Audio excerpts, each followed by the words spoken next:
Ever wondered how to steam milk perfectly for your coffee?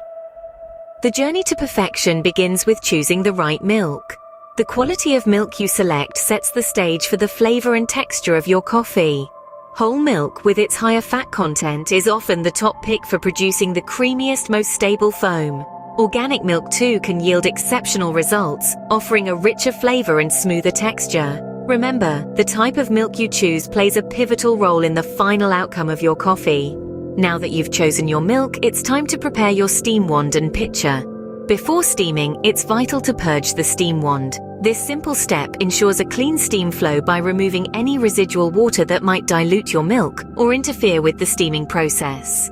Now let's get to the positioning of the steam wand. A slight angle just below the surface of the milk in the pitcher is the sweet spot.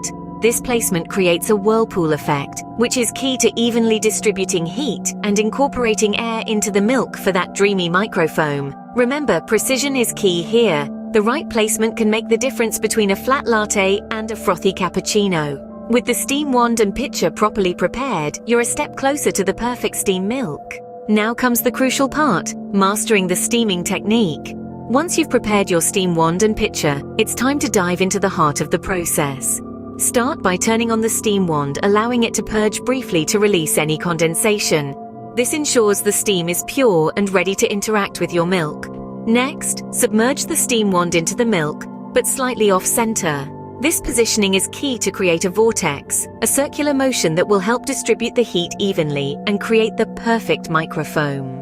Once you've achieved the vortex, introduce air into the milk by keeping the steam wand near the surface, just for a few seconds.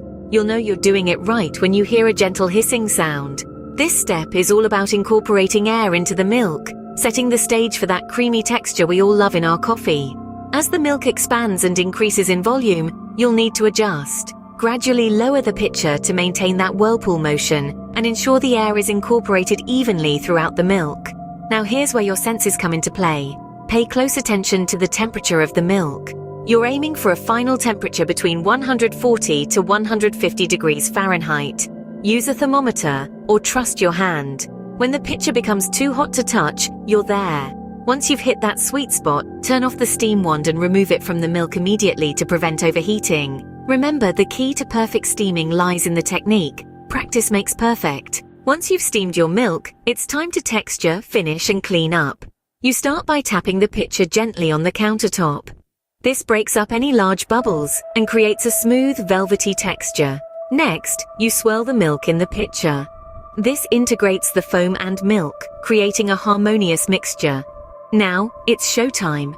Pour the steamed milk into your espresso shot with a steady, controlled motion. You might even start to experiment with latte art, or you can simply aim for a perfect milk to espresso ratio for your preferred drink. Once the show's over, it's time for the cleanup. You purge the steam wand again to remove any milk residue and prevent clogging. Then, give it a good wipe with a damp cloth to ensure cleanliness and prevent the buildup of bacteria.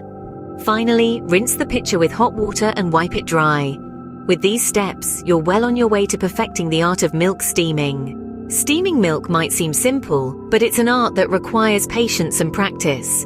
From selecting quality milk, preparing your tools, mastering the steaming technique, to perfecting the finish, each step is crucial.